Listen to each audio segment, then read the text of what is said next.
ஆண்டவராய் இயேசு கிறிஸ்துவின் விலையேறப்பெற்ற நாமத்திலே உங்கள் யாவருக்கும் அன்பின் நல்வாழ்த்துக்கள் கூறி இன்றைய தியானத்திற்கு உங்களை தயவோடு அழைக்கிறோம். இன்றைய தியான பகுதி உன்னத பாட்டின் புஸ்தகம் 7ஆம் அதிகாரம் 6 முதல் 13 வசனங்கள். உன்னத பாட்டு 7 வசனங்கள் 6 முதல் 13. தியான வசனம் 10ஆம் வசனம். நான் என் நேசருடையவள், அவர் பிரியம் என்மேல் இருக்கிறது. நான் என் நேசருடையவள், அவர் பிரியம் என்மேல் இருக்கிறது. கிறிஸ்துவுக்குள் பிரியமான தேவனுடைய பிள்ளைகளே, கடந்த நாளில் ஆண்டவருடைய அழகு, என் தேவனாகிய ஆண்டவரின் அழகு என்மேல் இருப்பதாக என்பதை குறித்து பார்த்தோம். ஆம், உன் ஆண்டவரின் பிரியம் உன்மேல் இருப்பதாக. பிரியம் என்று சொல்லுகின்ற பொழுது அழகு என்று சொல்லி அங்கே நாம் பார்க்கின்றோம்.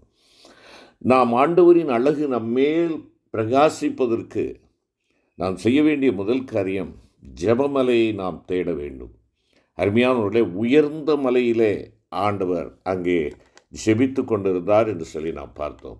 நாம் ஆண்டவருடைய சமூகத்திலே தரித்திருக்க அவரோடு நாம் அமர்ந்திருக்கின்றதான வேளையிலே, அவருடைய முகத்தை நாம் நோக்கி கொண்டிருக்கின்றதான வேளையிலே என்னுடைய முகம் பிரகாசிக்கும். அவர் பெனியேல், அவருடைய முகம் நம்மை நோக்கி இருக்கிறது. அவருடைய முகம் நம்மை நோக்கி இருக்கின்ற பொழுது நம்முடைய முகத்தை நாம் அவருக்கு நேராக நாம் காண்பிப்போம் என்றால் நம்முடைய முகம் பிரகாசிக்கும். நம்முடைய அழகு, தேவன் விரும்புகிற அழகு ஒவ்வொரு நாளும் மெருகூட்டப்பட்டதாக அங்கே காணப்படும் என்பதை நாம் பார்த்தோம். தொடர்ந்து நாம் இந்த நாளிலே நாம் பார்க்கின்ற பொழுது, ஆண்டவருடைய அழகு என் மேல் இருப்பதற்கு நான் அவருக்கு சொந்தமானவன் என்ற உணர்வோடு கூட அவருக்கு மாத்திரம் நம்மை கையெழுத்து கொடுக்க வேண்டும்.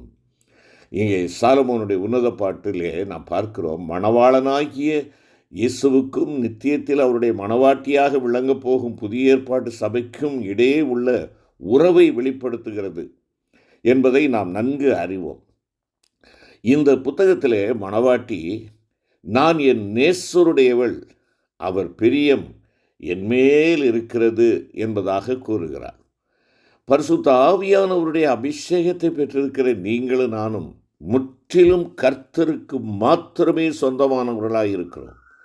அவருக்கு சொந்தமானவர்கள் மேல் அவர் பிரியமாக இருக்கிறார்.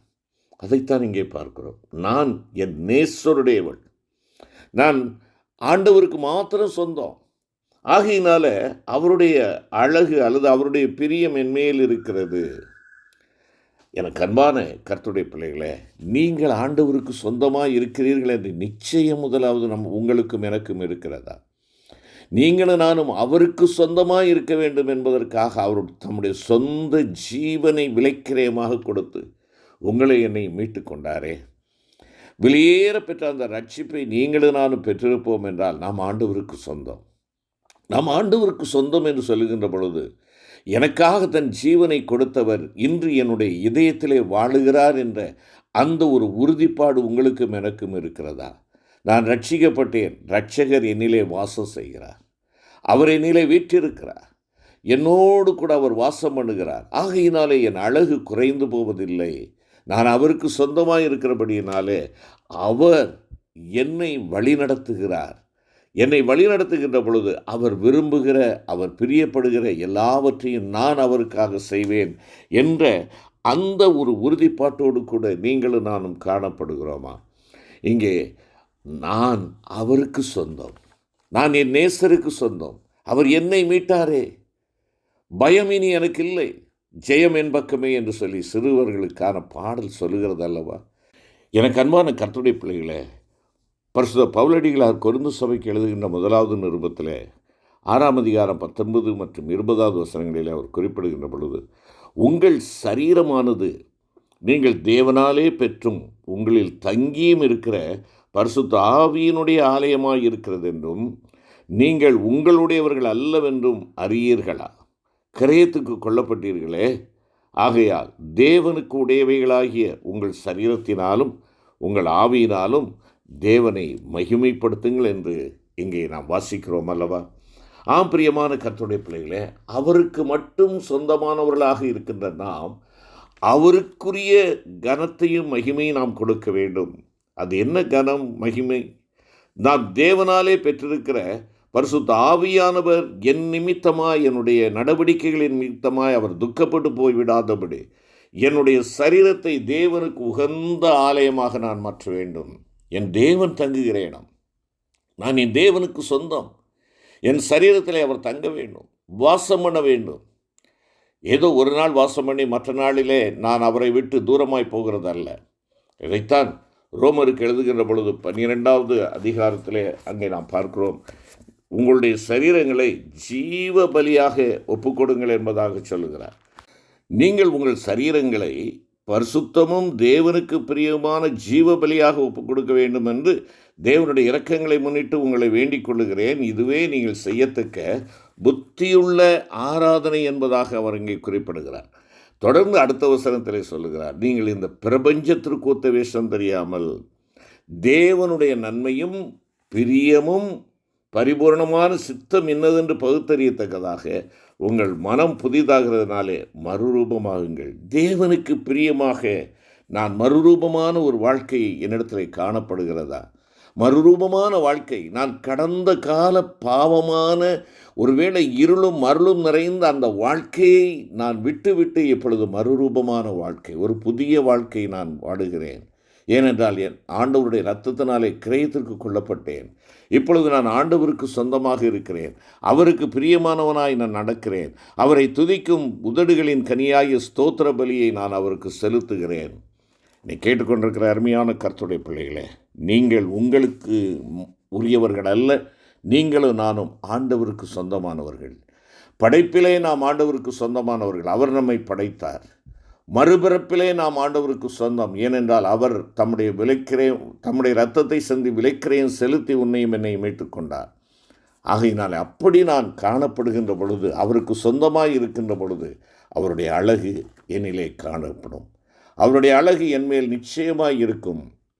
ஆம், அந்த அழகு பெற்ற நீங்களும் நானும் ஆண்டவரை துதிக்கும் துதிகளை நாம் செலுத்த கடமைப்பட்டவர்களாக இருக்கிறோம், கடனாளிகளாக இருக்கிறோம். எபிரேயருக்கு எழுதுகின்ற பொழுது எபிரேய ஆக்கியம் குறிப்பிடுகிறார். எபிரேயர் 13:15 வசனத்திலே நாம் பார்ப்போம் என்றால், எபிரேயருக்கு எழுதும் நிருபம் 13ஆம் அதிகாரம் 15வது வசனம், ஆகையால் அவருடைய நாமத்தை துதிக்கும் உதடுகளின் கனியாகிய ஸ்தோத்திர பலியை அவர் மூலமாய் எப்போதும் தேவனுக்கு செலுத்த கடவோம். ஆம், பிரியமான கர்த்தருடைய பிள்ளைகளே, அது ஆண்டவருக்கு பிரியமானதாக இருக்கிறது என்று சொல்லி நாம் பார்க்கிறோம்.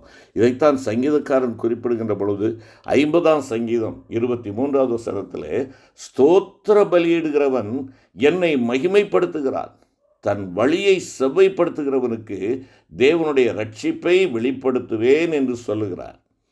ஆம், அருமையான கர்த்தருடைய பிள்ளைகளே, அவர் நம்மேல் பிரியமாயிருப்பார். இவ்விதமாய் நாம் செய்கின்ற பொழுது அவர் நம்மேல் பிரியமாயிருப்பார் என்பதாக 69ஆம் சங்கீதத்திலே நாம் வாசிக்கிறோம். 69ஆம் சங்கீதம் 30 மற்றும் 31ஆம் வசனத்தை நாம் பார்ப்போம் என்றால், தேவனுடைய நாமத்தை பாட்டினால் துதித்து அவரை ஸ்தோத்திரத்தினால் மகிமைப்படுத்துவேன். கொம்பும் விரிகுளமும் உள்ள காளையர்தை பார்க்கிலும் இதுவே கர்த்தருக்கு பிரியமாய் இருக்கும். ஆம், என் ஆண்டவரை துதிக்கும் துதி என்னிடத்திலே உண்டா? என் ஆண்டவரை மகிமைப்படுத்துகிறவனாக நான் காணப்படுகிறேனா? பிரியமான கர்த்தருடைய பிள்ளைகளே, தேவனுக்கே என்று வேறு யாருக்கு நாம் சொந்தமானவர்களாக இருக்கக்கூடாது. அவருக்கு மாத்திரம் நாம் சொந்தம். இதைத்தான் 1 கொரிந்தியர் 3:23 சொல்கிறார், நீங்கள் கிறிஸ்துவனுடையவர்கள் என்று பவுல் கூறுகிறார். நம் சரீரத்தின் அவயவங்கள் தேவனுக்கு சொந்தமானவைகள். அவைகள் முற்றிலும் தேவனுக்கு அர்ப்பணிக்கப்பட்டவைகளாக இருக்க வேண்டும். இன்று என்னுடைய சரீரங்கள் ஆண்டவருக்கு என்று அர்ப்பணிக்கப்பட்டதாக இருக்கிறதா? நம்முடைய சரீரத்தின் அவயவங்கள் அவருக்கு சொந்தமாக இருக்கிறபடியினாலே நம்மேல் அவர் முழு அதிகாரமும் உள்ளவராக இருக்கிறார். நாம் அவருடையவர்களாக இருப்பதால் அவர் நம்மை அறிந்திருக்கிறார் என்பதாக யோவான் 10:15 பார்க்கிறோம். நம்மை அறிந்தவர் நம்முடைய சகல காரியங்களையும் அறிந்தவராக இருப்பதால் அவரே நம்மை இந்த ஆண்டின் ஒவ்வொரு நாளிலும் பொறுப்பேற்று நடத்துவார்.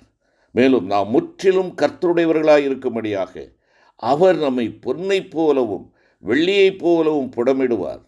அந்த புடமிடுதலின் கிரியைக்கு நம்மை நாம் முற்றிலும் ஒப்புக் கொடுக்க வேண்டும்.